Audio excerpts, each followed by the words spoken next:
Hadratin Nabi Mustafa Rasulullah sallallahu alaihi wasallam wal ikhwanihi minal anbiya wal mursalin wal awliya wasyuhada wasyolikin wal malaikatil muqarrabin, khususun musannif handal kitab Syekh Abdul Somad Al-Balimbani wa khususun masyayikhi wa khususun lahumul fatihah. A'udzu billahi minasyaitonir rajim. Bismillahirrahmanirrahim. Alhamdulillahi rabbil alamin arrahmanir rahim maliki yaumiddin. Iyyaka na'budu wa iyyaka nasta'in ihdinas siratal mustaqim. Shiratal ladzina an'amta 'alaihim ghairil maghdubi 'alaihim waladdallin. Bismillahirrahmanirrahim. Subhanaka la ilma lana illa ma 'allamtana innaka antal alimul hakim. La haula wa la quwata illa billahil aliyyil azim. Rabbi shrah li sadri wa yassir li amri wa hlul 'uqdatam min lisani yafqahu qawli. Amin ya rabbal alamin.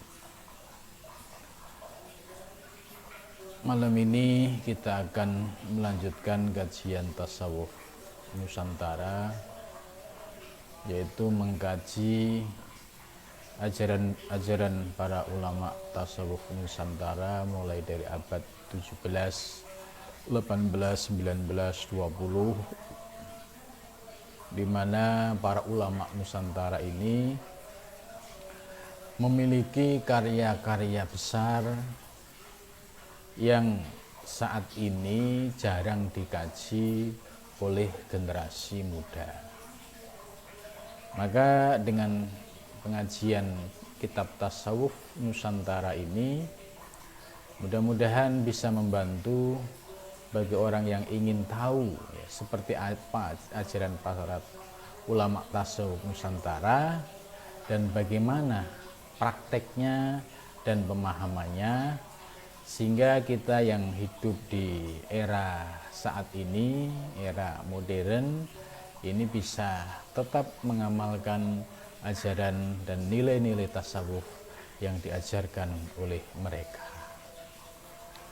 Sebelumnya kita sudah membahas tentang kitab induk martabat 7, yaitu kitab Tuhfah Al-Mursalah karya Syekh Fadlullah Al-Burhanpuri.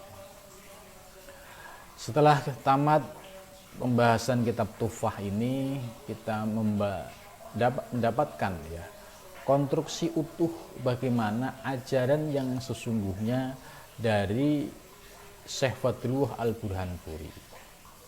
Maka dengan mengakses kitab langsung ya, terhadap manuskrip-manuskrip yang ada, maka kita bisa memahami ajaran Syekh Fadlullah Al-Burhanpuri terkait martabat 7 ini bisa mendapatkan secara utuh bagaimana penafsiran Syekh Fadlullah terhadap konsep wahdatul wujud, bagaimana pandangan Syekh Fadlullah Al-Burhanpuri terkait konsep ittihad dan hulul.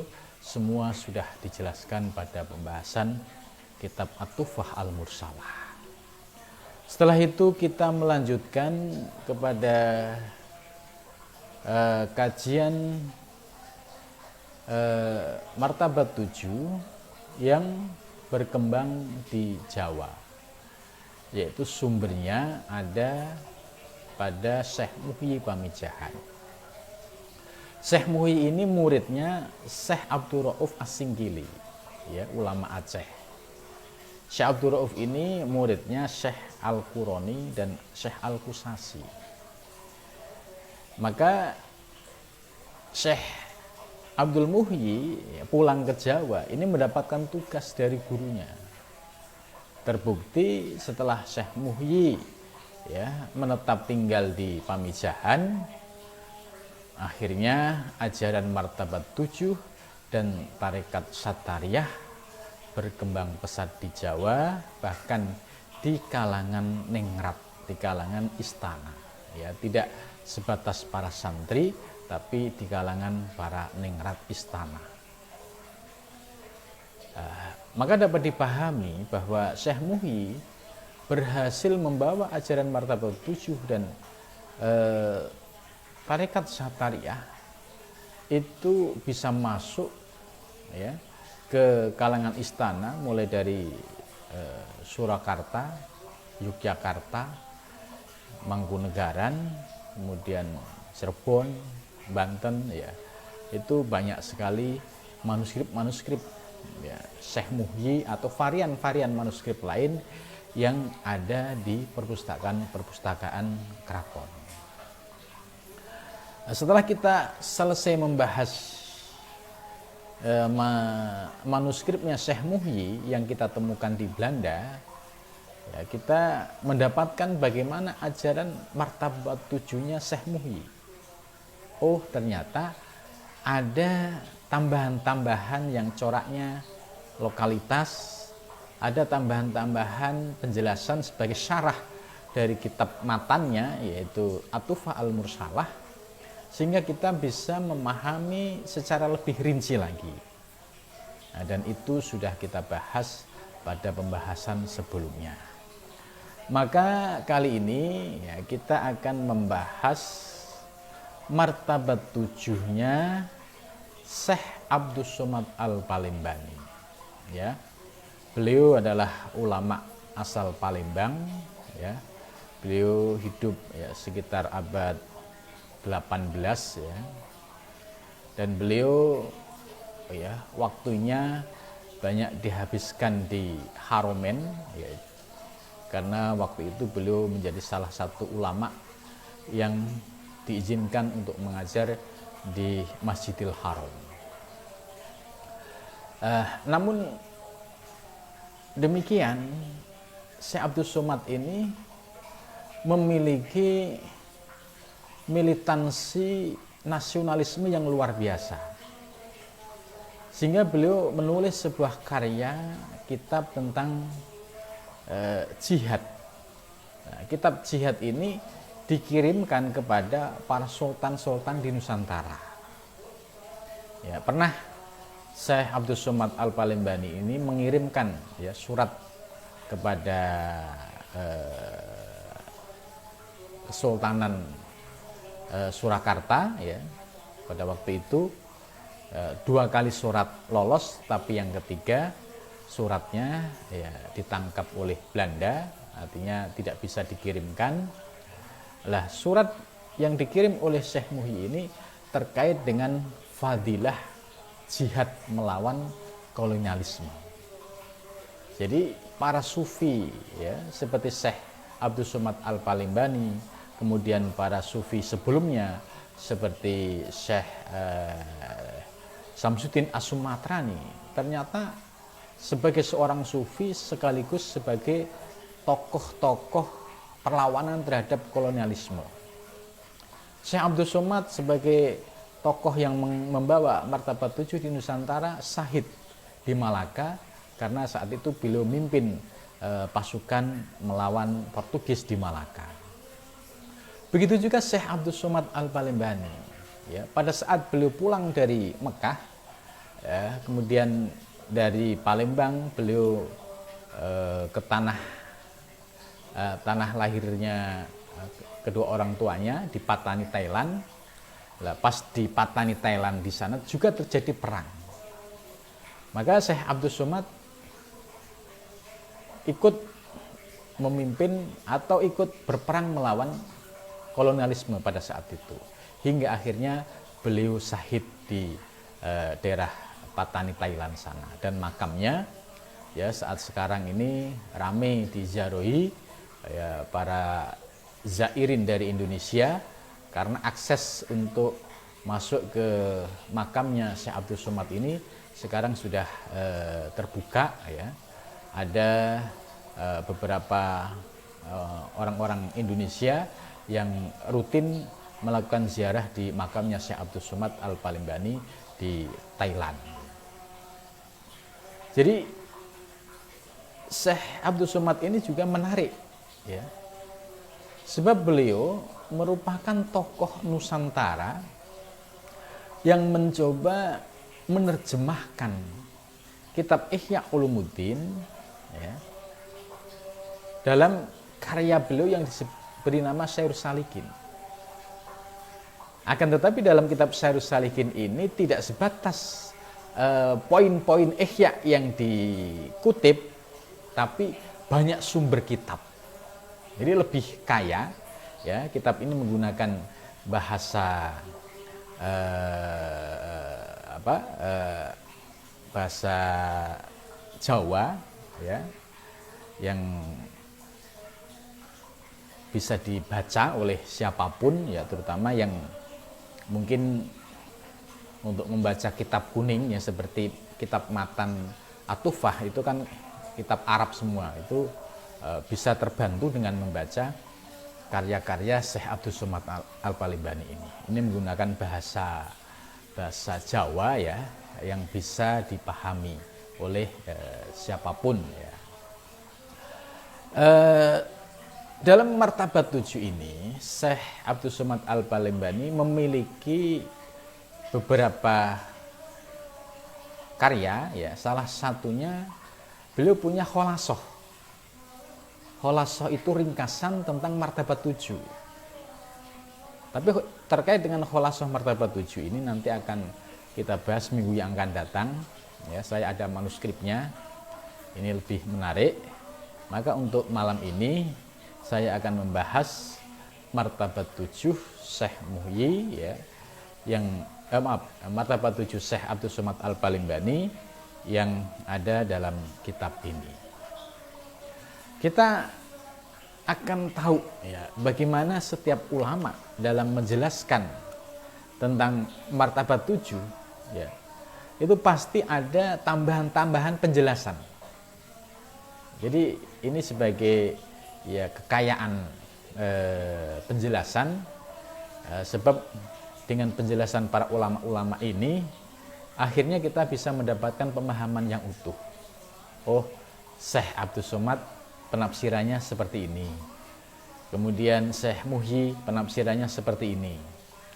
Nanti kita juga akan bahas tentang martabat 7-nya Syekh Daud Al-Fatani misalkan, dan juga, ya, karya-karya martabat 7 lain yang tersebar di Nusantara, ya, termasuk martabat 7 yang ada di Serat Centini, dan juga ada manuskrip, ya, Serat Martabat Pitu, itu ada di Mangkunegaran, dan juga banyak varian-varian manuskrip lainnya. Terkait martabat 7, ya, ini Syekh Abdus Somad Al-Palembani, ya, itu menjelaskan dari kitab Syarhus Salikin di bab akhir, setelah sebelumnya beliau menjelaskan soal poin-poin yang ada di dalam kitab Ihya, ya, kemudian kitab-kitab lain. Jadi ini kompilasi dari beberapa kitab. Di akhir kitab Syekh Muhyi, ya, Syekh Abdus Somad Al-Palembani menjelaskan, ya, soal nafsu, ya, kemudian ditutup dengan penjelasan martabat 7. Terkait dengan nafsu, ya, Syekh Abdus Somad ini juga memiliki penjelasan yang berbeda dengan Imam Ghazali. Kalau Imam Ghazali dalam Ihya hanya menjelaskan nafsu itu menjadi 4: amarah, lawamah, sawiyah, mutmainah. Tapi Syekh Abdus Somad dalam kitab Syarhus Salikin menjelaskan ada 7. Gitu. Jadi 7 ini sebagai penjelasan dari Syekh Abdus Somad secara rinci, ya, dari konsep 4 nafsu yang dijelaskan oleh Imam Ghazali. Apa 7 nafsu? Ya, ini sebelum kita bahas martabat 7, sedikit membahas tentang bagaimana Syekh Muhyi ini juga memiliki penambahan penjelasan terkait konsep nafsu yang ada di dalam Ihya Ulumuddin. Yang pertama, beliau menjelaskan ada nafsu amarah. Ini masih sama dengan yang ada di Ihya. Kemudian yang kedua nafsu lawamah. Ya, ini masih sama. Kemudian yang ketiga ada nafsu mulhimah. Ya, mulhimah. Kemudian yang keempat ini ada nafsu mutmainnah. Nah, ini masih sama. Kemudian yang kelima ada nafsu rodiyah, yang keenam nafsu mardiyah, dan yang ketujuh nafsu kamilah. Itu. Jadi dari 4 konsep Imam Ghazali kemudian ditambah 3, yaitu nafsu rodiyah, nafsu mardiyah, dan nafsu kamilah. Nah, menariknya lagi Syekh Abdus Somad ini ya dalam martabat nafsu tadi yang 7 itu selalu diberikan kaifiat zikirnya. Amaroh contohnya, itu zikirnya apa? Ya. Kemudian yang kedua ya nafsu lawamah. Itu zikirnya apa? Ya. Nah, kemudian nafsu mulhimah ya, itu zikirnya apa? Kemudian nafsu mutmainnah itu juga ada zikirnya. Kemudian nafsu rodiyah juga ada lagi, mardiyah ada lagi, kamilah ada lagi.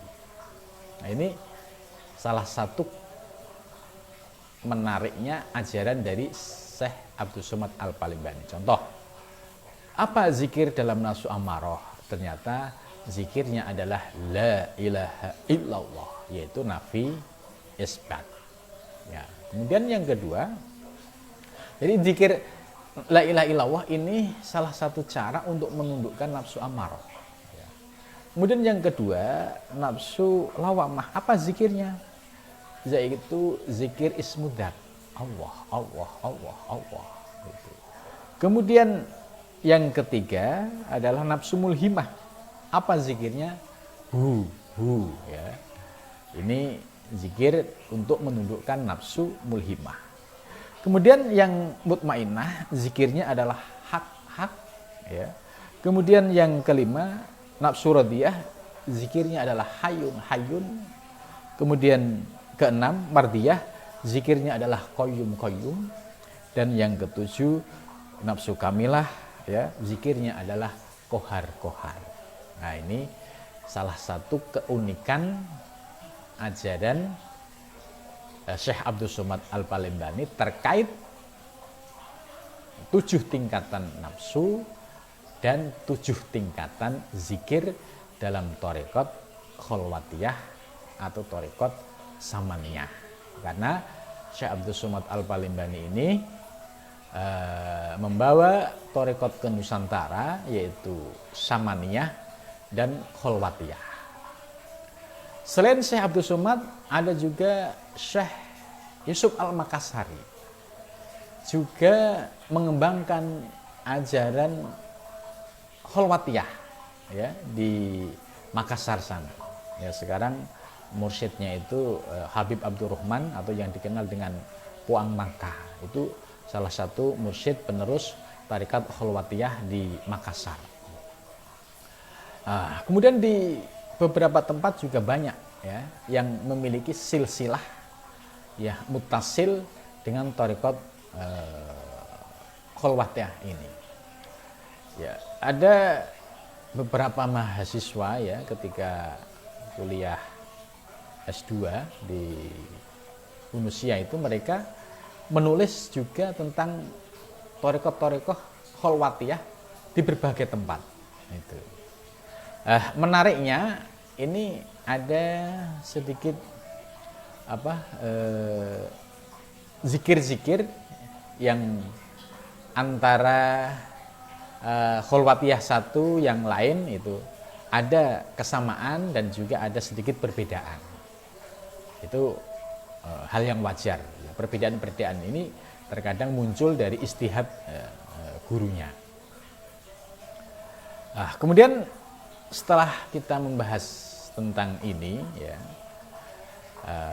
kita akan membahas pembahasan yang terakhir, yaitu membahas tentang martabat 7. Nah, apa martabat 7 menurut pandangan Syekh Abdus Somad Al-Palimbani. Ternyata Syekh Abdus Somad Al-Palimbani memasukkan pembahasan martabat 7 itu sebagai martabat ma'rifatullah, sebagai martabat mengenal Allah, ma'rifatullah, ya. Nah, dan ini ada 7 martabat itu.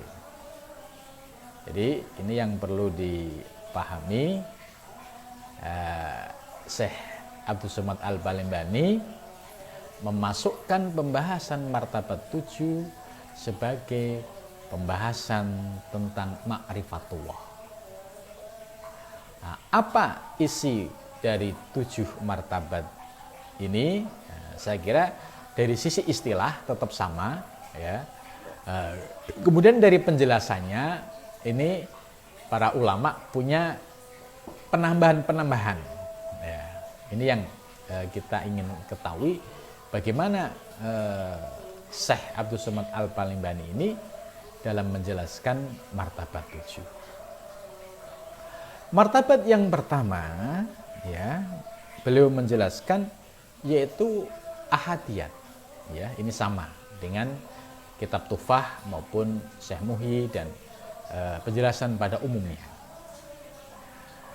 Kemudian penjelasannya yaitu ibarat daripada wujud zat Allah yang wajibul wujud. Nah, penjelasan ini ditemukan hanya dalam penjelasan Syekh Muhyi. Karena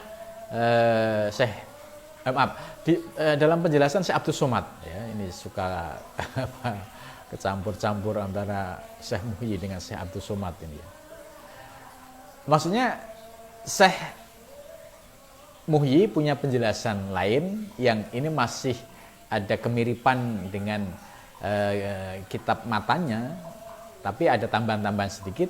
Nah, tapi Syekh Abdus Somad Al-Palimbani ini dalam menjelaskan ahadiyat agak simpel, yaitu ibarat daripada wujud dzatullah yang wajibul wujud.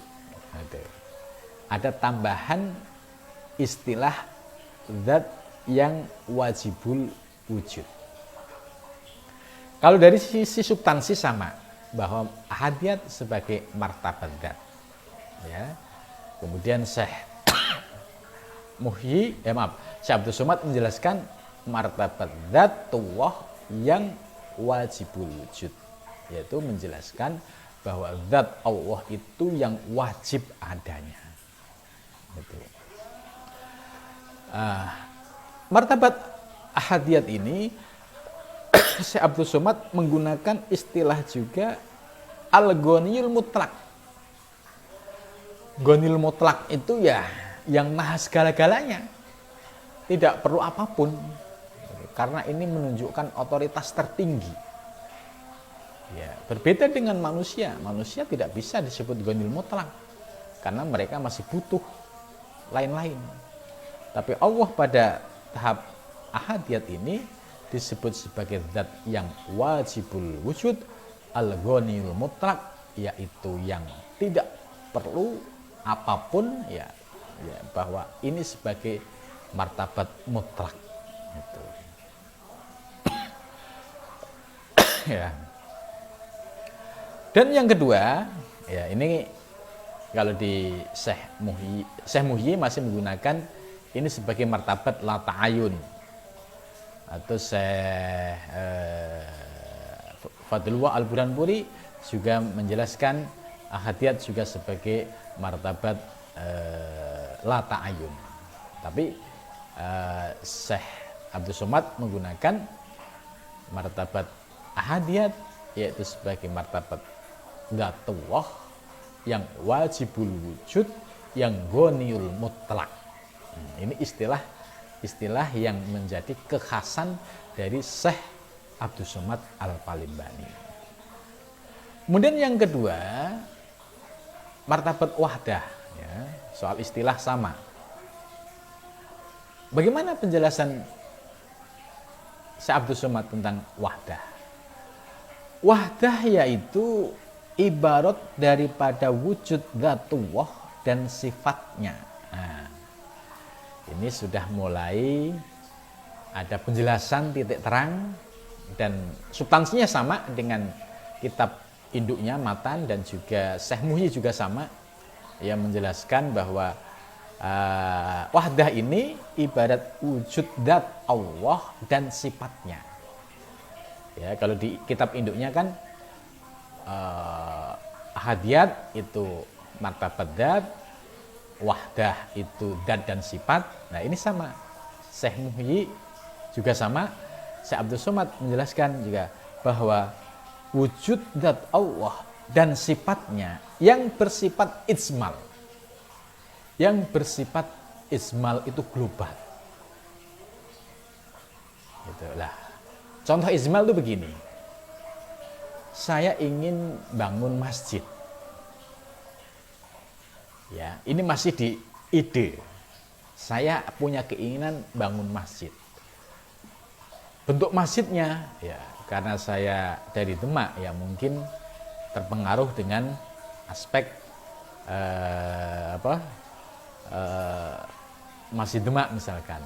Maka yang muncul dalam imajinasi saya, wah saya pengen bikin masjid seperti Masjid Demak. Konstruksi bentuknya sudah ada. Tapi ini namanya ijmal, hanya berupa keinginan yang sifatnya global. Itu. Ini supaya kita untuk memberikan pemahaman, ya, bahwa penjelasan ijmal yang dijelaskan oleh Syekh Abdus Somad tadi itu gambarannya seperti itu.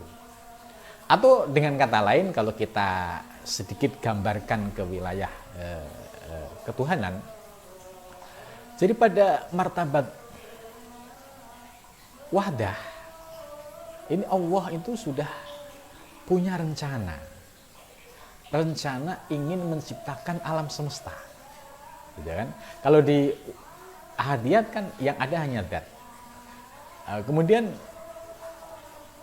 wahdah itu zat dan sifat. Nah, di sini Syekh Abdus Somad memiliki penjelasan bahwa ini sifatnya ijmal. Ijmal itu masih global. Kalau saya ibaratkan perumpamaan tadi, saya pengen bangun masjid tapi bentuknya kayak Masjid Demak. Nah, ini masih ijmal. Itu. Maka terkait dalam martabat yang kedua ini, ya, ada hadis qudsi yang juga dikutip oleh Ibnu Arabi dan juga para ulama muhakkikin. Ini untuk menggambarkan bagaimana martabat wahdah, yaitu dengan hadis yang berbunyi kuntu kanzan mahfiyan. Itu. Kuntu kanzan mahfiyan, aku perbendaharaan yang tersembunyi. Gitu. Ibarat perbendaharaan yang tak terbatas, tapi tersembunyi. Terus lanjutannya, fa inni uhibbu an u'raf, aku ingin dikenal. Maksudnya sifat ilahiyahnya Allah ini ingin dikenal. An u'raf, ingin dikenal. Terus fa khalaqtu khalqa, maka aku ciptakan al khalqa, makhluk. Ya, makhluk itu berarti desain alam semesta. Itu. Kemudian fabi ya'rifuni, maka makhluk-makhluk ini yang aku kehendaki, fabi, ya, bi itu denganku, ku maksudnya Allah, dengan anugerahku, dengan petunjukku, maka hamba-hamba yang aku cintai ini ya'rifuni, dia bisa mengenalku. Gitu. Nah, ini hadis ini menggambarkan tentang kondisi makom wahdah. Jadi Allah menyatakan kuntu kanzan mahfiyan sebagai perbendaharaan yang tersembunyi, tapi belum ingin dikenal. Kemudian aku ciptakan makhluk. Maka denganku, dengan anugerahku, hambaku ini mengenal diriku. Jadi dalam martabat wahdah ini, ya, desain alam semesta itu masih ijmal, belum detail. Nah, nanti detailnya ada di makom berikutnya, ya. Dan dinamakan akan dia at-ta'ayun awal. Ya, ta'ayun awal ini sama dengan istilah yang digunakan oleh Syekh Fadlul Al-Burhanpuri, dan juga sama digunakan oleh Syekh Muhyi Pamijahan juga untuk menamakan martabat yang kedua itu dengan istilah ta'ayun awal, ya. Ya, kemudian dan dinamakan juga dengan hakikat Muhammad. Nah, penjelasan hakikat Muhammad ini sama yang dijelaskan oleh Syekh Muhyi Pamijahan. Tapi di kitab induknya martabat 7, ya, itu ya ada penjelasan tapi tidak sedetail ini, ya. Ini sudah menggunakan hakikat Muhammad. Jadi hakikat Muhammad itu sudah ada pada alam wahdah. Atau dengan kata lain, ini istilah lain, Nur Muhammad. Jadi ada istilah hakikat Muhammad, ada istilah Nur Muhammad. Itu. Kemudian yang ketiga,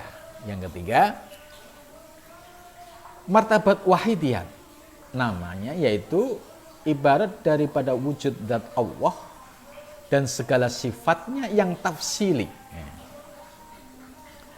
Martabat yang ketiga yaitu wahidiyah, menurut Syekh Abdul Somad Al-Palembani, ini penjelasannya bahwa yaitu wujud zat Allah dan segala sifatnya bersifat tafsil. Tafsil itu detail, ya.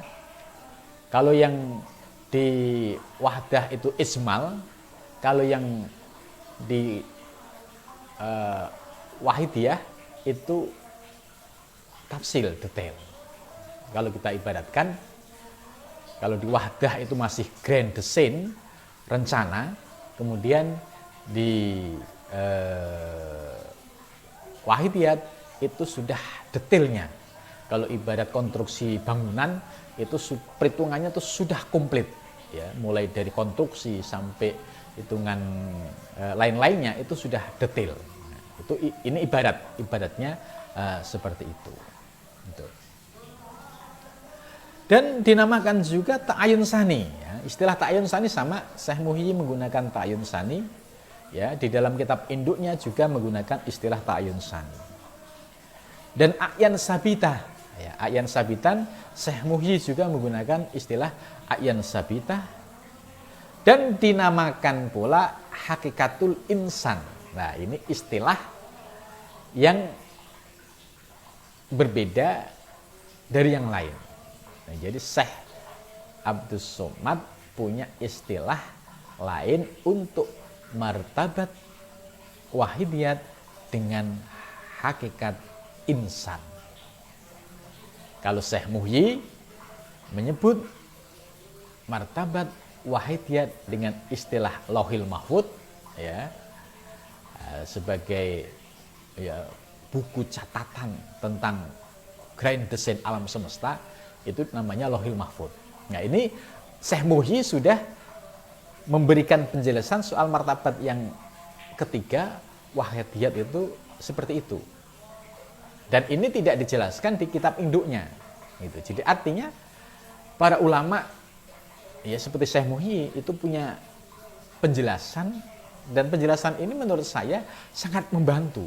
Oh, bagaimana sih memahami istilah-istilah ini? Itu kan akhirnya kita berimajinasi gitu. Oh iya, ternyata Lauhil Mahfud itu kan di dalam Al-Quran juga ada, dan di Lauhil Mahfud ini juga diyakini sebagai bagian dari alam qadim, di mana Lauhil Mahfud itu catatan seluruh alam semesta, ya, baik yang telah lalu, yang sekarang maupun yang akan datang, itu filenya ada di Lauhil Mahfuz. Itu. Nah, Syekh Abdus Somad ya punya penjelasan ya istilahnya diferensiasi yang berbeda, yaitu menggunakan istilah hakikatul insan. Itu maka kita di sini akan banyak sekali ya kekayaan hazanah. Oh iya, Syekh Muhyi begini, Syekh Abdus Somad begini ya. Nanti ditambah lagi penjelasan-penjelasan yang lain ya. Ya. Hakikatul insan ini menarik gitu karena ini sebagai penjelasan yang disampaikan oleh Abdus Somad sebagai nama lain dari martabat ahadiyah. Dan istilah hakikatul insan ini ya tidak ditemukan dalam penjelasan Syekh Muhyi dan juga tidak ditemukan dalam penjelasan Syekh Fathullah Al-Burhan Puri. Gitu. Jadi disebut hakikatul insan. Kalau yang sebelumnya adalah hakikat Muhammad, ya ini sudah hakikatul insan. Gitu. Kemudian yang keempat, ya, 3 alam tadi itu termasuk bagian alam yang qadim, ahadiyat, wahdat, wahidiyat. Kemudian selanjutnya yang keempat, 5, 6, 7 ini masuk pada penjelasan martabat hudus, martabat alam hudus, yaitu alam yang baru, ya.